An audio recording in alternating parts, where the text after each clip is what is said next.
All right, coach. So got a 3-by-1 here. I could draw up other looks. Here's what came to mind.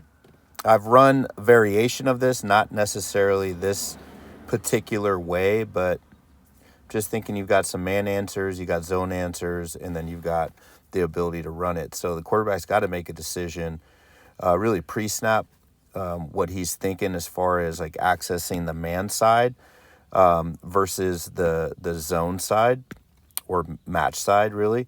The main element is if it's too high, we want to have the quarterback think that he is going to then read against the mic. So it's a ram read. All right, so we're reading against the mic. If the mic pushes to the stick route, then boom, we've got 5 for 5. We could block this all up. We've got, right tackle that's going to be locked on the end. You've got right guard that's going to be locked on the tackle. And then you've got center and guard that are going to double team up to the will, right? So that's the thought process there. If they show any type of man where there's an indication of pressure, then the quarterback's got a man answer here. He's got a man answer here to the short side. Or if he feels like he's got a matchup here, he could take that, right? I don't think that you're thinking this as far as man, unless this guy is able to complete this out throw with all this grass. If you see man, right? If this nickel, or stronger, whoever ends up being on him is a matchup issue. You got better matchup from the offense standpoint. I wouldn't really think throwing the speed out, and I wouldn't hold on to it long enough for the stick to develop. I would really think my man answered. I would think 1 to 2 here.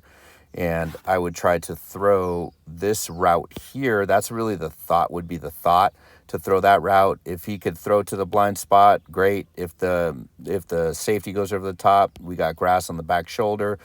If the will ends up being the man guy, we could either throw it to the blind spot, lead him, or throw back shoulder, just depending. So that's your man answer. But if too high, you got a too high safety look, the mic pushes, then we've got numbers, right? If they stunt, if you feel like, they're going to be in a situation where they might run a game up front, maybe they're in 2-3 techniques here. Okay, he wouldn't be there. 2-3 techniques, okay, and then they do some type of game up front, or even if they do a game here, if you feel like there's going to be an issue with that, obviously not the greatest look, but if the quarterback takes that one step, sees the mic push, then he's going to just be taught to find the first vertical crease, right? He knows the double team is going to be here. So in a perfect world, he's just able to two-way go off of that double team. All right. So if you want me to draw it up versus any other type of look, odd front, tight look, and bear, whatever, I could draw it up and give you my thoughts. But really, I like having a man answer. I like having a zone answer. Okay. And then I like being able to have the chalk last and teach the quarterback, hey, if it's too high, then Mike pushes. I'm thinking draw all the way, but we got to set it up where his target line's set up to throw this route or that route, so that we can get droppers, and then we could find our first vertical crease, right?